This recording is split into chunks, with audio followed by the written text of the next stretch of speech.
আসসালামু আলাইকুম। এটাই ওটা দেখছেন ওটা দেখেন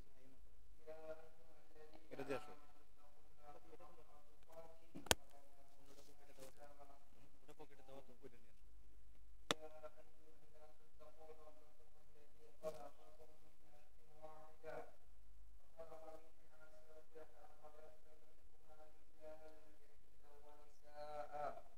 واتقوا الله الذي تساءلون به والأرحام إن الله كان عليكم رقيبا يا أيها الذين آمنوا اتقوا الله حق تقاته ولا تموتن إلا وأنتم مسلمون يا أيها الذين آمنوا اتقوا الله وقولوا قولا سديدا يصلح لكم أعمالكم ويغفر لكم ذنوبكم ومن يطيع الله ورسوله فقد فاز فوزا عظيما أما بعد إن أصدق الحديث كتاب الله وخير الهدي هدي محمد صلى الله عليه وسلم وشر الأمور محدثاتها وكل محدثة بدعة وكل بدعة ضلالة وكل ضلالة في النار وقال تعالى إن الله يأمركم أن تؤدوا الأمانة إلى أهلها وإذا حكمتم بين الناس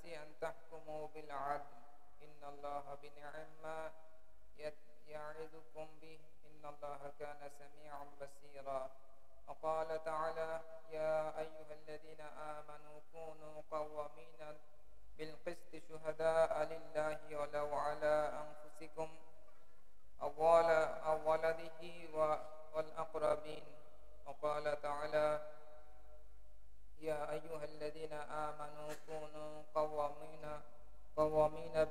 بالله شهداء بالقسط ولا يجرمنكم شنآن قوم على ألا تعبدوا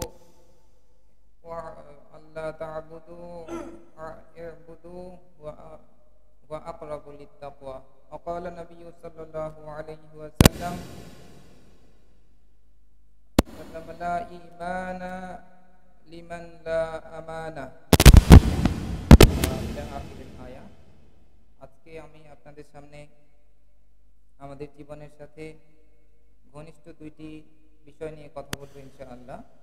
বিষয় দুইটি হচ্ছে আমানত এবং আদালত, বা আরবিতে যেটা হচ্ছে আমানা আদালাহ। আমরা বিষয় দুইটির সাথে প্রতিনিয়ত জীবনের সাথে অত্যন্ত ঘনিষ্ঠ এবং আমাদের সমাজ জীবন, ব্যক্তিগত জীবন, পারিবারিক জীবন, অর্থনৈতিক জীবন, রাজনৈতিক সকল ক্ষেত্রে গুরুত্বপূর্ণ দুইটি বিষয়। আমরা ইসলামের একটি সামাজিক দৃষ্টিভঙ্গি উপস্থাপনের জন্য এই দুইটি বিষয় পছন্দ করেছি ইনশাআল্লাহ। আমরা আমাদের প্রিয় নবী রাসূলুল্লাহ সাল্লাল্লাহু আলাইহি ওয়াসাল্লামের সমাজ চিন্তার প্রথম দিক থেকে যদি একটু দেখার চেষ্টা করি, যে রাসূলুল্লাহ সাল্লাল্লাহু আলাইহি ওয়াসাল্লাম যেই সমাজে জন্মগ্রহণ করেছেন, যেই সমাজে বেড়ে উঠেছেন, সেই সমাজ ছিল পৃথিবীর নিকৃষ্টতম বর্বরতম একটি সমাজ, এবং যেই সমাজে মানুষকে মানুষ পণ্যের মতো করে বিক্রি করত, যেই সমাজে মানুষ নারীদেরকে পণ্য বানিয়েছিল, নারী শিশুদেরকে হত্যা করত, মানুষের মধ্যে রক্তপাত হানাহারির কোনো শেষ ছিল না, যুগের পর যুগ, প্রজন্মের পর প্রজন্ম এই রকমের হিংসাত্মক রক্তপাত যে সমাজে ছিল, আইয়ামে জাহিলিয়াত বলা হয় যে সমাজে, সেই সমাজে রাসূলুল্লাহ সাল্লাল্লাহু আলাইহি ওয়াসাল্লাম বেড়ে উঠেছেন। কিন্তু তিনি সেই সমাজের এই খারাপ জিনিসগুলি নিয়ে চিন্তা করেছেন, এই সমাজকে কিভাবে সঠিক রাস্তায় আনা যায় সেজন্য প্রচেষ্টা করেছেন, এবং একটা সময় যে হেরা পর্বতে বসে ঠান্ডা মাথায় আরো চিন্তা করতেন যে এই সমাজকে নিয়ে আর কি করা যায়। এবং আমরা জানি তার একটি ধারাবাহিকতা আল্লাহ সুবহানাহু ওয়া তাআলার পক্ষ থেকে ওহী নাজিল হওয়ার মাধ্যমে রাসূল সাল্লাল্লাহু আলাইহি ওয়াসাল্লামকে সঠিক নির্দেশনা দেয়া হলো। এখানে একটি ভিন্ন বিষয় আমি অবতারণা করব আমাদের সমাজকে বোঝার জন্য। সেটি হচ্ছে রাসূলুল্লাহ সাল্লাল্লাহু আলাইহি ওয়াসাল্লাম যেই সমাজ নিয়ে চিন্তিত ছিলেন, যেই সমাজকে সংশোধনের জন্য তিনি কাজ করে যাচ্ছিলেন, যে সমাজকে সংশোধনের জন্য তিনি 40 বছর ধরে প্রচেষ্টা করেছেন, রাসূল সাল্লাল্লাহু আলাইহি ওয়াসাল্লামের কাছে ওই ওই সমাজের ভ্রষ্টতা বলতে কি বুঝতেন তিনি? রাসূলুল্লাহ সাল্লাল্লাহু আলাইহি ওয়াসাল্লাম সমাজের কোন প্রবলেমগুলিকে প্রবলেম মনে করতেন, যেই প্রবলেমগুলি সমাধানের জন্য তিনি প্রচেষ্টা করতেন? রাসূলুল্লাহ সাল্লাল্লাহু আলাইহি ওয়াসাল্লাম তখন পর্যন্ত ওহীপ্রাপ্ত হননি, এবং সেই সমাজে রাসূলুল্লাহ সাল্লাল্লাহু আলাইহি ওয়াসাল্লাম 40 বছর কিন্তু প্রচেষ্টা করেছেন এই সমাজকে সংশোধনের জন্য। তখন তার কাছে প্রবলেম কি মনে হয়েছিল? যেই প্রবলেমগুলি সমাধানের জন্য তিনি প্রচেষ্টা করতেন, যেই প্রবলেমের সমাধান খোঁজার জন্য তিনি হেরা পর্বতে যেয়ে ঠান্ডা মাথায় চিন্তা করতেন, তার কাছে প্রবলেম আইডেন্টিফিকেশন কি ছিল? এবং তার বিপরীতে তার ব্যক্তিত্বের বিকাশ অথবা তার সমাজকে কাজ করার জন্য তার মেরিট কি ছিল? আমরা একেবারে রাসূল সাল্লাল্লাহু আলাইহি ওয়াসাল্লামের প্রথম জীবনটা ধরে একটু বোঝার চেষ্টা করছি যে রাসূলুল্লাহ সাল্লাল্লাহু আলাইহি ওয়াসাল্লাম যেই সমাজকে নিয়ে সংশোধনের জন্য কাজ করছিলেন, তখন পর্যন্ত রাসূল সাল্লাল্লাহু আলাইহি ওয়াসাল্লাম কিন্তু তাওহীদ বুঝেন না। এটা আমাদের স্বীকার করতেই হবে, কারণ আল্লাহ সুবহানাহু ওয়া তাআলা নিজে ডিক্লেয়ার করেছেন যে আপনি তখন পর্যন্ত তাওহীদ বুঝতেন না। এটা নিয়ে বিভিন্ন রকমের কথাবার্তা হয়, কিন্তু রাসূল সাল্লাল্লাহু আলাইহি ওয়াসাল্লাম তখন পর্যন্ত আসলে তাওহীদের ওহী পাননি। কিন্তু এটা বুঝছেন যে এই সমাজ কোনো মানুষের সমাজ হতে পারে না, এই সমাজ মানুষের সমাজ হতে পারে না। একজন মানুষ হিসেবেই তিনি বেড়ে উঠেছেন, মানুষ হিসেবেই সমাজকে নিয়ে চিন্তা করেছেন, এবং তিনি তখন পর্যন্ত তাওহীদও পাননি। কিন্তু তিনি সমাজকে বুঝেছেন যে সমাজটা নষ্ট। সেই সমাজের কি নষ্টামিকে রাসূল সাল্লাল্লাহু আলাইহি ওয়াসাল্লাম প্রবলেম হিসেবে দেখেছেন। তখন পর্যন্ত কাবা ঘরেতে 360টি মূর্তি, তিনি যখন তাওয়াফ করেছেন 360টা মূর্তি নিয়েই, কারণ তিনি তো তাওহীদের সেই বিষয়টি পাননি। কিন্তু রাসূল সাল্লাল্লাহু আলাইহি ওয়াসাল্লাম তখন পর্যন্ত যেটি জানতেন যে এই সমাজে যেটি চলছে সেটি অবিচার, এই সমাজে যেটি চলছে সেটা মানবতা বিরোধী, এই সমাজে যেটা চলছে যে হত্যাকাণ্ড, যে মানুষকে পণ্য বানানো, মানুষের উপরে নির্যাতন, এটি জুলুম। রাসূলুল্লাহ সাল্লাল্লাহু আলাইহি ওয়াসাল্লাম অন্তত এইটা বুঝছেন যে সমাজ জুলুমে নিপতিত, এবং এই সমাজকে জুলুম থেকে ইনসাফের দিকে আনা প্রয়োজন। এই সমাজকে অমানবিকতা থেকে মানবিকতার দিকে নিয়ে আসা প্রয়োজন। তার কাছে রাস্তা নাই, কিন্তু তিনি এইটা বুঝছেন সমাজটা জুলুমে পরিপূর্ণ। আমরা সেই গোড়ার জায়গাটাতে প্রথমে আজকে যাওয়ার চেষ্টা করব। রাসূল সাল্লাল্লাহু আলাইহি ওয়াসাল্লাম এইটা বুঝতেন যে সমাজ আমানত রক্ষা করে না, এই সমাজ ন্যায় বিচার করে না, সমাজের মধ্যে আমানত নেই, সমাজের মধ্যে ন্যায় বিচার নেই। সেই জায়গায় পারতপক্ষে রাসূলুল্লাহ সাল্লাল্লাহু আলাইহি ওয়াসাল্লাম নিজে চেষ্টা করেছেন একজন আমানতদার ব্যক্তি হওয়ার, এবং সেই আমানতদার ব্যক্তি হিসেবে সেই আরবের আইএমএ জাহিলিয়া তো তাকে স্বীকৃতি দিয়েছে, এবং তাকে উপাধি দিয়েছে কি? আল আমিন। আল আমিন মানে the trustworthy, the trustworthy. আমরা আজকে যে বিষয় নিয়ে কথা বলবো, আমানা। রাসূলুল্লাহ সাল্লাল্লাহু আলাইহি ওয়াসাল্লাম ওই পচা সমাজ ব্যবস্থার মধ্যেও নিজেকে একজন আমানতদার মানুষ হিসেবে প্রতিষ্ঠিত করতে পেরেছিলেন, যেই কারণে রাসূলুল্লাহ সাল্লাল্লাহু আলাইহি ওয়াসাল্লামের সাথে যত শত্রুতায় থাক না কেন, সে বিশ্বস্ত, সে কখনো কোনো মানুষের ক্ষতি করতে পারে না, সে অবিচার করতে পারে না, আমানতকে নষ্ট করতে পারে না। এই ব্যাপারে 100% মানুষ একমত ছিল। সেইটি ছিল রাসূলুল্লাহ সাল্লাল্লাহু আলাইহি ওয়াসাল্লামের মূল মেরিট। যেই ব্যক্তি নবুয়তের দায়িত্ব পালন করবেন, যেই ব্যক্তি ইসলামের ঝান্ডা বহন করবেন, তার প্রধান শর্ত হচ্ছে সেই ব্যক্তি হবে আমানতদার। যার আমানতের জায়গা পরিষ্কার হয়নি, যার কাছে আমানত নিরাপদ না, সে ব্যক্তি ইসলামের ঝান্ডা বহন করতে পারেন না। এই জন্য আমি টপিক হিসেবে এটি পছন্দ করেছি আপনাদের জন্য, যে আমানত এটি আগে ঠিক করতে হবে। কারণ আমানত ঠিক না করে আপনি ইসলামের যদি অ্যাডভান্স জায়গাতে চলে যান, কিন্তু আপনার আমানত ঠিক হয়নি, আপনি ইসলামের ক্ষতি করে বসবেন। যে কারণে আমাদের সংশোধনের শুরুটা এই ধাপটি পূর্ণ না হলে আমরা অসম্পূর্ণ থেকে যাব। সেই বিষয়টি হচ্ছে আমানত। আমানত শব্দটি এসেছে, বা আমানত শব্দ থেকেই আসে মুমিন। আল্লাহ সুবহানাহু ওয়া তাআলা নিজেই বলেছেন যে আল্লাহ নিজে আল আমিন, আল মুমিনুল মুহাইমিনুল আজিজুল জাব্বার। আল মুমিন এইখানে হচ্ছে আল্লাহ হচ্ছেন সবচেয়ে বড় ট্রাস্ট অর্থী, আর সেই কাফেররা, সেই মক্কার মানুষরাও স্বীকৃতি দিয়েছে যে রাসূলুল্লাহ সাল্লাল্লাহু আলাইহি ওয়াসাল্লাম ছিলেন আল আমিন। তিনি আমানতদার, তার কাছে আমানত রাখা নিরাপদ, তার কাছে আমার জান মাল সম্মান সম্ভ্রম নিরাপদ, এমনকি তার কাছে তার শত্রুও নিরাপদ। অন্তত তিনি কখনো অন্যায়ভাবে তার শত্রুকেও কখনো আক্রমণ করবেন না, এটি নিরাপদ। যুদ্ধবিদ্যার পলিসি আলাদা, কিন্তু তার শত্রু তাকে বিশ্বাস করতেন যে এই ব্যক্তি কখনো জ্ঞাতসারে আমার কোনো কিছু ক্ষতি ইন্টেনশনালি করবে না। সেটি হচ্ছে আমানতের প্রশ্ন, যে কারণে আমাদের প্রথম ধারণাটি হচ্ছে আমানা। আমরা মুসলিম হিসেবে আমি যখন ঈমানের স্বীকৃতি দিয়েছি, সাথে সাথে আমার এটি দায়িত্ব যে আমি আমানত নিশ্চিত করব। আমার কাছে প্রত্যেকটা মানুষ আমানা, আমার কাছে আমার হায়াত আমানা, আমার কাছে আমার সম্পত্তি আমানা, আমার কাছে আমার মেধা আমানত, আমার কাছে আমার যত ক্ষমতা, যত এবিলিটি, যত রকমের জিনিসপত্র আমার কবজায় আছে, সকল কিছু আমার কাছে আমানত। তাহলে এই আমানতের সঠিক দায়িত্ব পালন করাটাকে আমরা বলছি আদালত।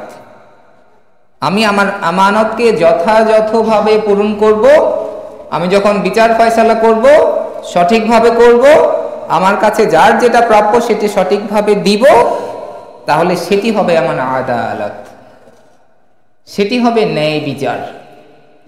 এই দুইটি বিষয় মিলিয়ে আমি কিছু বিষয় বলার চেষ্টা করব, এবং আসলে দুইটি বিষয় একসাথেই আসে। আদালত ছাড়া আমানত না, আমানত ছাড়া আদালতও না। তাহলে যেটি বলছিলাম যে রাসূলুল্লাহ সাল্লাল্লাহু আলাইহি সাল্লাম যেই ব্যক্তি হয়ে উঠলেন এই পচা সমাজের মধ্য দিয়ে, সেই ব্যক্তি কিন্তু আদালতের জায়গায় চূড়ান্ত রকমের সত্য। সেই ব্যক্তি কিন্তু আমানত পালন করার ক্ষেত্রে চূড়ান্ত রকমের প্রমাণিত ব্যক্তি, যাকে সেই কাফেরগুলির প্রমাণ এ ব্যাপারে বিশ্বাস করত যে সে আমানত রক্ষা করবে। এবং এমনকি রাসূলুল্লাহ সাল্লাল্লাহু আলাইহি সাল্লামকে যখন তারা হত্যা করার জন্য চূড়ান্ত রকমের সিদ্ধান্ত নিয়ে তার বাসা ঘেরাও করলেন, তখন পর্যন্ত রাসূলুল্লাহ সাল্লাল্লাহু আলাইহি সাল্লামের কাছে কিন্তু অনেকের আমানত গচ্ছিত, এবং সেটি তিনি হযরত আলী রাদিয়াল্লাহু তাআলা আনহুকে বুঝিয়ে দিয়ে তার বন্ধু আবু বকর রাদিয়াল্লাহু আনহুকে নিয়ে হিজরতের উদ্দেশ্যে রওনা দিলেন। তার মানে যার সাথে চূড়ান্ত রকমের শত্রুতা, যাকে হত্যা করার জন্য পর্যন্ত সিদ্ধান্ত নেওয়া হয়েছে, তখন পর্যন্ত তার কাছে আমানত আছে। এটি হচ্ছে ইমানের, ইসলামের ব্যক্তিত্ব। এই ব্যক্তি আপনি যদি না হন, আপনার দ্বারা ইসলামের খেদমত হবে না সঠিকভাবে। এই গোড়া আগে ঠিক করে আসতে হবে। গোড়া ঠিক করে যে সাহাবী আজমাইনদেরকে রাসূলুল্লাহ সাল্লাল্লাহু আলাইহি ওয়াসাল্লাম দারুল আরকামে পড়িয়েছেন, আমানত শিখিয়েছেন, আদালত শিখিয়েছেন, ওই সাহাবীদেরকে দিয়ে অর্ধেক দুনিয়া চালানো গেছে আলহামদুলিল্লাহ। ওই সাহাবীদের বিরুদ্ধে ন্যূনতম একটা চুল পরিমাণ কোনো অবিচারের, কোনো দুঃশাসনের কোনো অভিযোগ আসেনি। ওই মানুষগুলি শিখেছে আদালত, শিখেছে আমানত।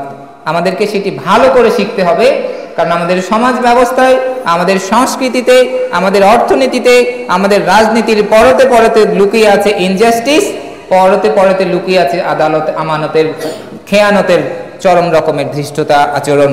যে কারণে এই বিষয়টি আপনাদের সামনে একটু রিমাইন্ডার দেওয়ার জন্য এই বিষয়টি আমার নিয়ে আসা। তাহলে বিষয় হচ্ছে যে আমি আল্লাহ সুবহানাহু ওয়া তাআলার পক্ষ থেকে আমার এই হায়াত, আমার এই সময়, আমার মেধা, আমার যোগ্যতা, আমার সম্পত্তি, আমার ক্ষমতা, এটিকে সঠিকভাবে ব্যবহারের জন্য আল্লাহর পক্ষ থেকে আমানত প্রাপ্ত।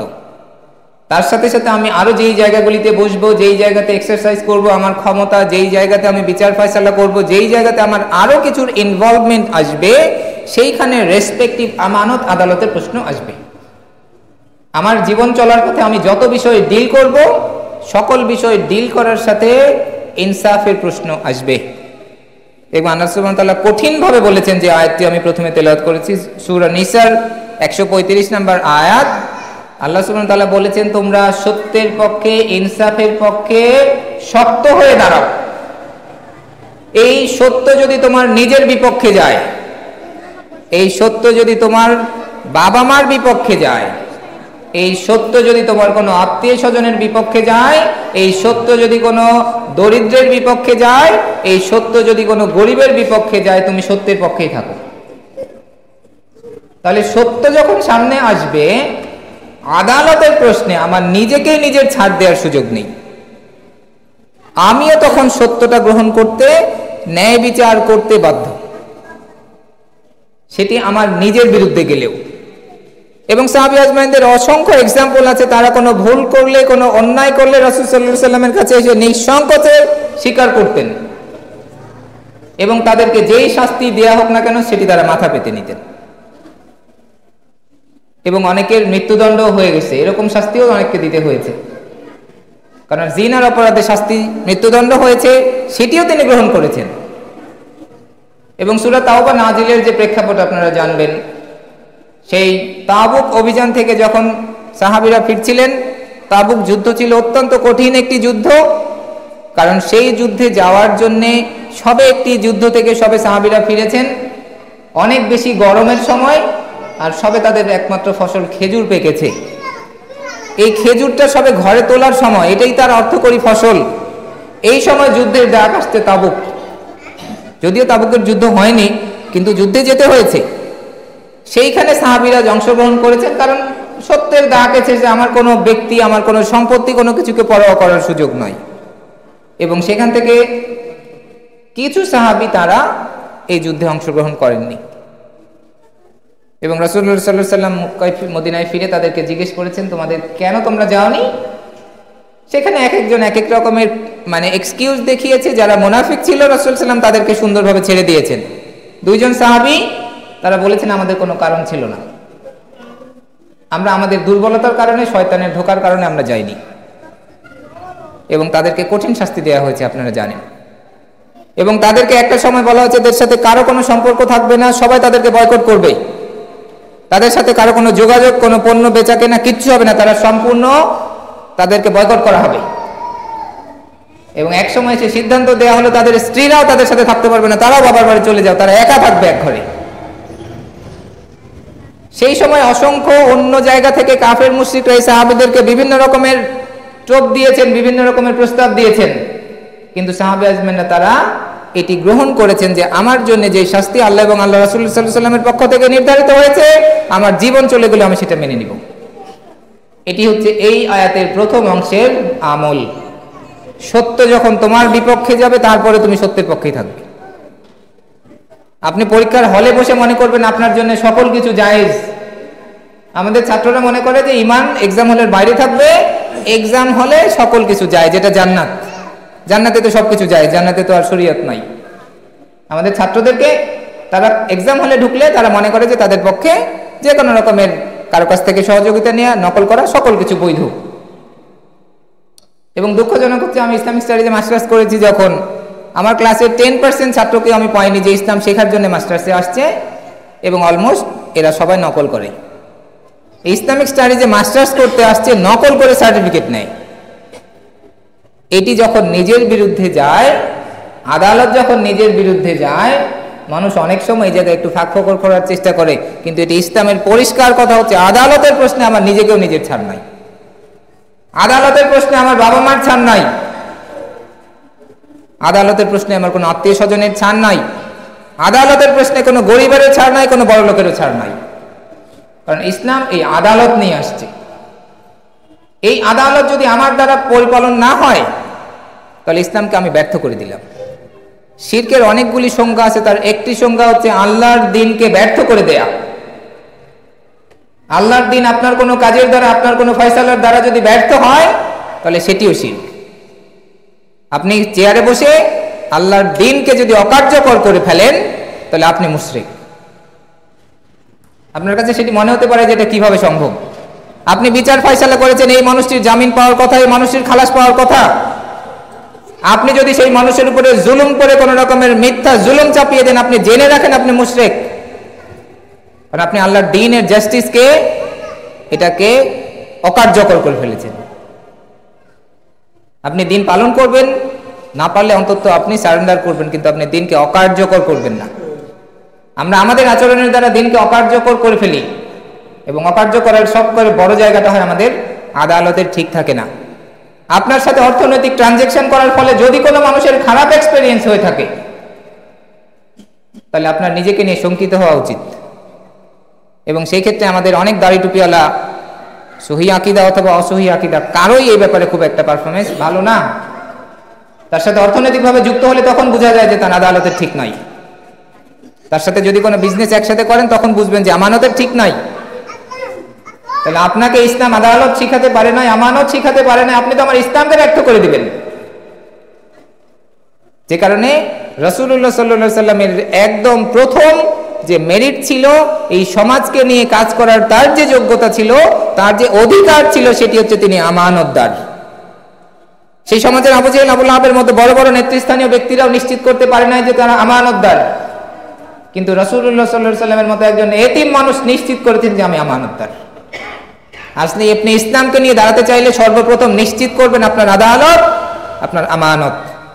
আপনার আদালত আমানত যদি ঠিক না থাকে, ইসলামের কোনো আকীদা, মাযহাব, মানহাজের কোনো কথা বলে লাভ নাই, কারণ আপনি ব্যক্তি হিসেবে ভালো মানুষ না, আপনি নিরাপদ মানুষ না, আপনার কাছে ইসলামও নিরাপদ না। তাহলে আমাদের সবার আগে আদালত করতে হবে নিজের সাথে।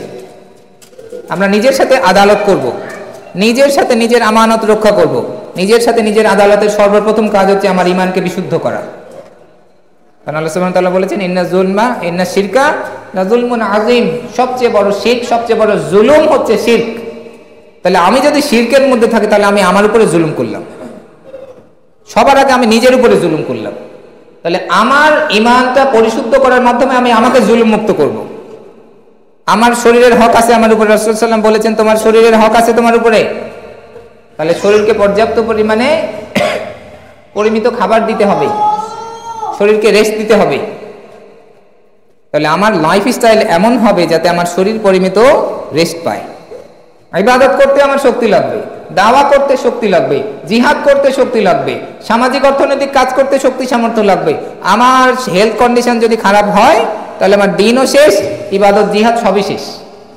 তাহলে আমার সাথে আমার আমানতের প্রশ্ন হচ্ছে, আমি আমার যত্ন নিব, আমি আমার শারীরিক যত্ন নিব, আমি আমার মানসিক যত্ন নিব, আমি আমার ইলমের যত্ন নিব, আমাকে আমি সবসময় প্রস্তুত রাখবো, আমাকে আমি সবসময় অ্যাক্টিভ রাখবো। কারণ দিনে আমাদের কোনো রিটায়ারমেন্ট এজ নাই। আমি সারা জীবনে দিনের সৈনিক, আমি সারা জীবনে দিনের দায়ী, আমি সারা জীবনে দিনের মুজাহিদ, আমার কোনো রিটায়ারমেন্ট নাই। কিন্তু আমি শক্তি সামর্থ্য অসুস্থ হয়ে গেলে আমার রিটায়ারমেন্টটা আগে শুরু হয়ে যাবে। তাহলে নিজের সাথে নিজের আমানত রক্ষা করতে হবে, নিজের খাবারের ব্যালেন্স করা, নিজের রেস্ট, নিজের লাইফ সাইকেল, লাইফস্টাইলকে সুন্দর করার মাধ্যমে নিজের সুস্থ সবল থেকে অ্যাক্টিভ থাকা। আমার সাথে আমানতের আরেকটি প্রশ্ন হচ্ছে অর্থনৈতিক আমানত, অর্থনৈতিক জাস্টিস। অর্থনৈতিক জাস্টিস মানে যার যেটা প্রাপ্য তাকে সেটি দিতে হবে, যার যেটি প্রাপ্য তাকে সেটিই দিতে হবে। এমনকি কোনো ভাই যদি বিপদে পড়ে আপনার কাছে কম দামে কোনো কিছু বিক্রি করতে চান, আপনি তাকে ন্যায় বিচার, যেটা প্রপার ভ্যালু, ওইটা দিবেন। কোন মানুষ বিপদে পড়লে তাকে কম টাকা দিয়ে জিনিস নেবেন না, কারণ সেই ব্যক্তিটা অলরেডি বিপদগ্রস্ত। আপনি তাকে কম টাকা দিয়ে তাকে আর বিপদ বাড়াবেন না, বরঞ্চ ফেয়ার ভ্যালুটা আপনি তাকে দিবেন। বিপদে পড়লে মানুষকে কখনো ঠকাবেন না। আপনার সাথে অর্থনৈতিক ট্রানজেকশনের ক্ষেত্রে আপনার বোনের হিসেব, আপনার অন্য কোনো আত্মীয় স্বজনের কোনো পাওনা যদি থেকে থাকে, একদম 100%, পারলে বেশি দিয়ে দেন, অন্তত এই বিপদ থেকে বাঁচেন। অর্থনৈতিক জাস্টিস নিশ্চিত করতে হবে, যার যেটি পাওনা, যার যেটি প্রাপ্য তাকে সেটি দিতে হবে। কারো কোনো প্রাপ্য যদি আপনি আটকে রাখেন, তাহলে কিয়ামতের জন্য আপনার কঠিন শাস্তি আছে, এটি নিয়ে আপনি উঠবেন। অর্থনৈতিকভাবে আমাদেরকে করতে হবে জাস্টিস, অর্থনৈতিকভাবে আমাদের করতে হবে আমানতের চর্চা। অর্থনৈতিক জায়গাতে আমরা কোন মানুষের উপরে বিন্দু মাত্র চুল পরিমাণ কোন রকমের আমানতের খিয়ানত করব না। সংস্কৃতির ক্ষেত্রে আমাদের আমানত আছে। আমরা এমন একটি সংস্কৃতি বিনির্মাণ করতে চাই যাতে আমাদের পরবর্তী প্রজন্ম ইসলামের প্রজন্ম হয়ে সাবকনশিয়াসলি বেড়ে ওঠে। তাকে মেরে পিঠে পর্দা শিখাতে হবে না, মেরে পিঠে নামাজ শিখাতে হবে না, সে এই পরিবেশের মধ্যেই শিখে উঠবে। এটি বাচ্চাদের উপরে আমানত, আদালতের প্রশ্ন যে তাকে আমি এমন পরিবেশ দিব যেই পরিবেশের মধ্যে সে ইসলামের মধ্য দিয়ে বেড়ে উঠবে। কিন্তু আপনি বিয়ে করেছেন এমন কোন একজন মেয়েকে যে দিন বুঝে না, দিন পালন করে না, আপনার পরিবারের তো ধ্বংস আপনি করলেন। তাহলে বিয়ের ক্ষেত্রে, পরিবার গঠনের ক্ষেত্রে এমন বিয়ে করা যাবে না যেই বিয়ে আমার পরিবার ব্যবস্থাকে দিন থেকে বিচ্যুত করে ফেলবে। তাহলে আমার পরিবারের উপরে জুলুম হবে, পরবর্তী প্রজন্মের উপরে জুলুম হবে। তাহলে আমরা এই জুলুম চাই না, আমরা চাই আমাদের প্রজন্ম ইসলামের প্রজন্ম হয়ে উঠুক। আমিও ইসলামিক হব, ইসলামিক দেখে বিয়ে করব, ইসলামিক পরিবার হবে, সেখানে ইসলামিক প্রজন্ম গড়ে উঠবে, তাদের উপরে ইনসাফ হবে। সামাজিক ক্ষেত্রে আমানত এবং আদালত নিশ্চিত করতে হবে। সামাজিক এবং রাজনৈতিক প্রতিষ্ঠানসমূহ তাদের যথাযথ দায়িত্ব পালন করবে, নাগরিক অধিকার নিশ্চিত করবে, নাগরিকদের উপরে জুলুম করবে না, তাকে যে দায়িত্ব দেওয়া হয়েছে সে সেটি পালন করবে। এই জায়গায় এসে অনেক ক্ষেত্রে কবি নীরব হয়ে যান, কারণ এই জায়গায় এসে আমাদের কোনো উত্তর আমরা গত 50 বছর, 60 বছর, 70 বছরেও পাইনি। আদৌ এই প্রশ্নের উত্তর আমরা কোনোদিন পাবো কিনা জানি না, যে আমাদের রাজনৈতিক ব্যবস্থা এমন ইনসাফের উপরে কোনোদিন প্রতিষ্ঠিত আদৌ হবে কিনা, নাকি এটি আমাদের গলা কাটা, আমাদের মাথার উপরে কাঁঠাল ভেঙে খাওয়ার অন্য কেউ এসে বসবে। এটি আদালতের চরমতম ভায়োলেশন। রাসূলুল্লাহ সাল্লাল্লাহু আলাইহি সাল্লামের হাতে গড়া যে মদিনা রাষ্ট্র, সেই মদিনা রাষ্ট্রের মুসলিমদের সংখ্যা কত ছিল?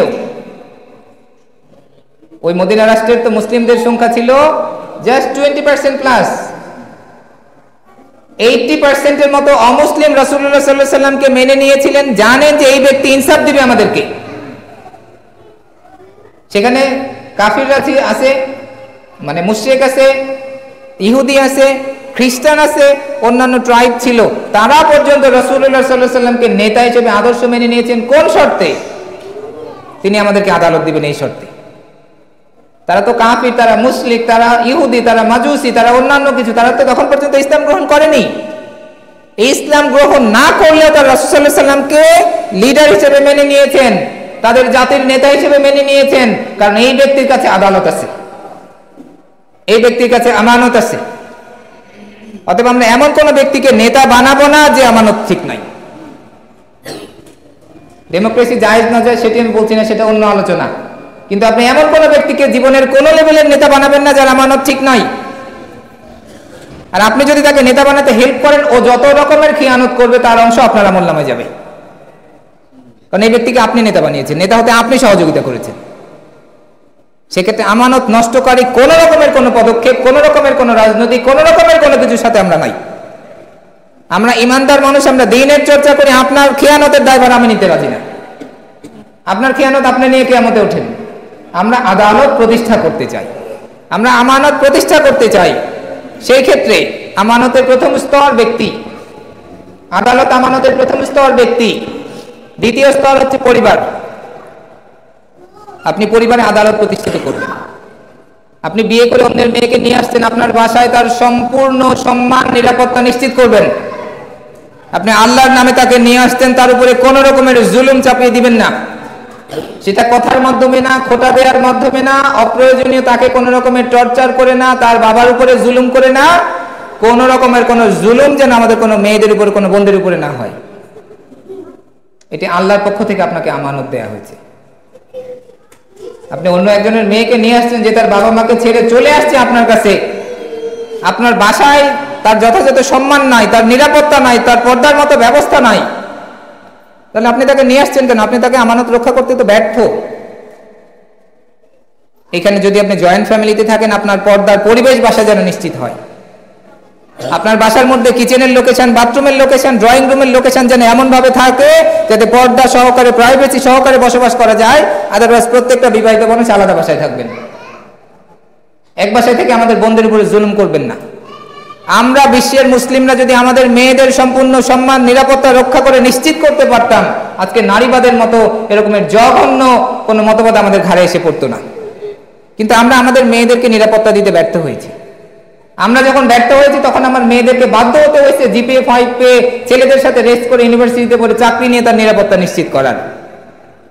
এটি আমাদের ব্যর্থতা, এটি আমাদের আমানতের চরমতম ব্যর্থতা। এটি আজকে ওয়েস্টের কাছ থেকে আমাদের নারী স্বাধীনতা, নারী উইমেন এম্পাওয়ারমেন্টের তালিম নেওয়ার দরকার নাই।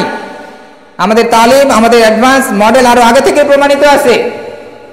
আজকে মানে 90 কাফের মুশরিকগুলি প্রশ্ন করে যে রাসূল সাল্লাল্লাহু আলাইহি ওয়াসাল্লাম কেন 6 বছরের আম্মাজান আয়েশা রাদিয়াল্লাহু আনহাকে বিয়ে করলেন? আশ্চর্য ব্যাপার।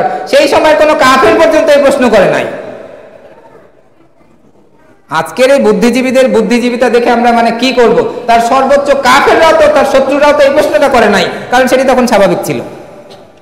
আজকের বুদ্ধিজীবীদের বুদ্ধির মানে এমন দৌড়াত্ম যে এটা বুঝতে অসুবিধা হয়। তার শত্রুরা কি তার সুযোগ পেলে কোনো চুল পরিমাণ আক্রমণ করতে বাদ রাখতেন?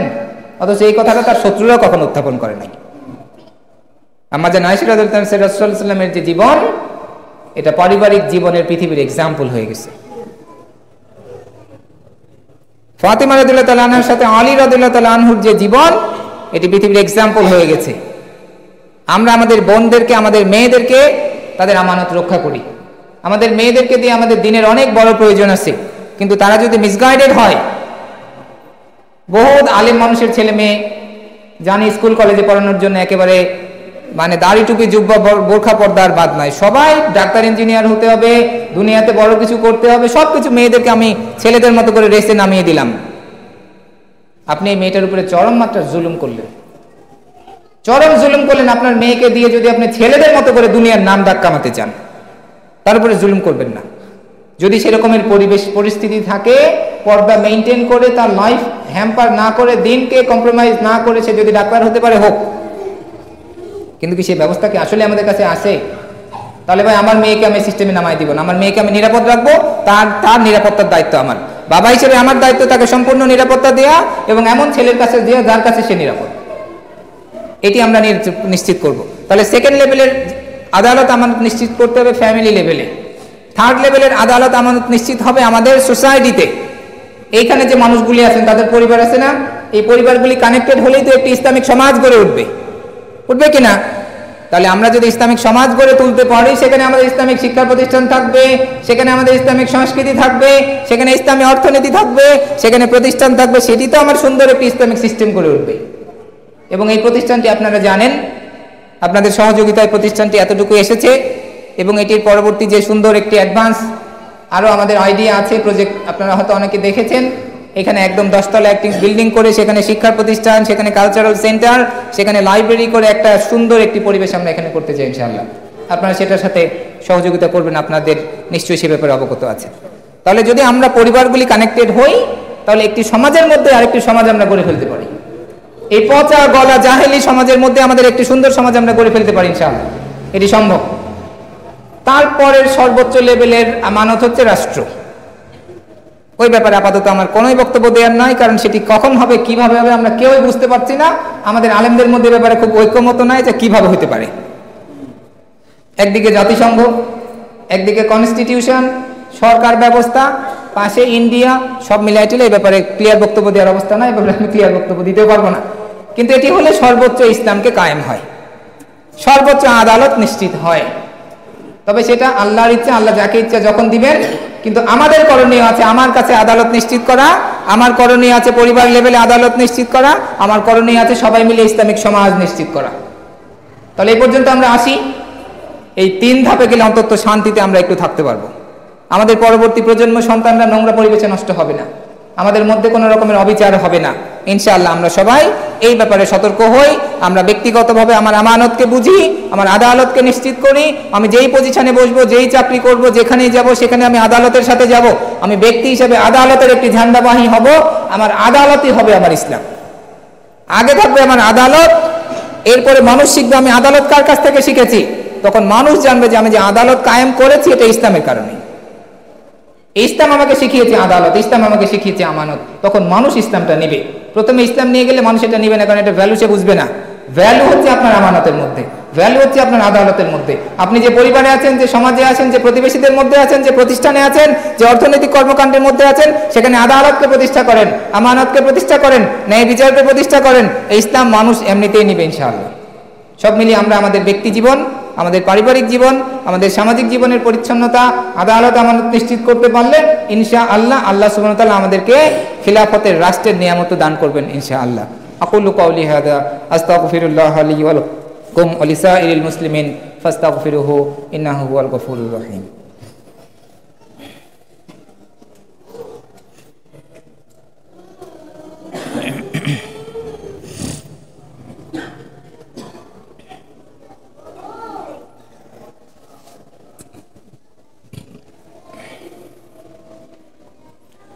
বিসমিল্লাহ আলহামদুলিল্লাহ ওয়াসসালাতু ওয়াসসালামু আলা রাসূলিল্লাহি সাল্লাল্লাহু আলাইহি ওয়াসাল্লাম।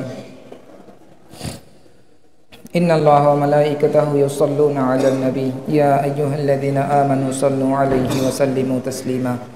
আল্লাহুম্মা সাল্লি আলা মুহাম্মাদিন ওয়া আলা আলি মুহাম্মাদ কামা সাল্লাইতা আলা ইব্রাহিম ওয়া আলা আলি ইব্রাহিম ইন্নাকা হামিদুম মাজিদ। আল্লাহুম্মা বারিক আলা মুহাম্মাদিন ওয়া আলা আলি মুহাম্মাদ কামা বারাকতা আলা ইব্রাহিম ওয়া আলা আলি ইব্রাহিম ইন্নাকা হামিদুম মাজিদ। আজকে আমি আপনাদের সামনে আমাদের মানব জীবনের ব্যক্তিগত, পারিবারিক, সামাজিক, অর্থনৈতিক, সামাজিক জীবনের 2টি গুরুত্বপূর্ণ বিষয় নিয়ে আলোচনা করেছি। আল্লাহ সুবহানাহু ওয়া তাআলা আমাদের সবাইকে যথাযথ আমানতদার, যথাযথ ন্যায় বিচারকারী হিসেবে কবুল করুন। আমাদের যে আমানতহীনতা, আমরা জীবনে যত রকমের ভুল করেছি, যত মানুষের উপরে জুলুম করেছি, আল্লাহ আমাদেরকে ক্ষমা করুন। আল্লাহ আমাদের পরিবারের মধ্যে, সমাজের মধ্যে, রাষ্ট্রের মধ্যে সকল রকমের জুলুমের অবসান ঘটিয়ে দিন। আল্লাহ আমাদের বাংলাদেশকে একটি সুন্দর ইসলামিক দেশ হিসেবে আল্লাহ কবুল করে নিন। এই মসজিদকে আল্লাহ কবুল করে নিন এবং মসজিদের পাশে আপনারা সহযোগিতায় থাকবেন এবং মসজিদকে আল্লাহ চাইলে এই অঞ্চলের একটি মার্কাজ হিসেবে আল্লাহ কবুল করুন। আপনারা বিশেষ করে শুক্রবারে একটু, আপনারা তো সহযোগিতা করেন, ইনশাআল্লাহ শুক্রবার আর একটু ভালো প্রস্তুতি নিয়ে আসবেন যাতে আপনারা একটু ভালো কন্ট্রিবিউট করতে পারেন ইনশাআল্লাহ। আমরা একসাথে দিনের সঠিক মেসেজ মানুষের কাছে পৌঁছাতে চাই, আমরা সমাজে আদালত আমানত প্রতিষ্ঠা করতে চাই, তবে তার আগে আল্লাহ যেন আমাদেরকে দিনের ঝান্ডাবাহী হওয়ার যোগ্য ব্যক্তি হিসেবে কবুল করুন। রব্বানা আমান্না বিমা আনজালাত ওয়াত্তাবা'না রাসূলা ফাকতুবনা মা'আশ শাহিদিন। ইবাদাল্লাহ রাহিমাকুমুল্লাহ, ইন্নাল্লাহা ইয়া'মুরুকুম বিল আদলি ওয়াল ইহসান ওয়া ইতা'i যিল কুরবা ওয়া ইয়ানহা 'আনিল ফাহশাই ওয়াল মুনকারি ওয়াল বাগি ইয়া'iদুকুম লা'আল্লাকুম তাযাক্কারুন। উযকুরুল্লাহাল আযীম ইয়াযকুরুকুম ওয়াশকুরুহু ইয়াজিদকুম ওয়াস্তাগফিরুহু ইয়াগফির লাকুম ওয়াত্তাকুহু ইয়াজআল লাকুম মিন আমরিকুম মাখরাজা ওয়া লাযিকরুল্লাহি আকবার। আল্লাহু ইয়া'লামু মা তাসনাউন। আকিমিস সালাহ।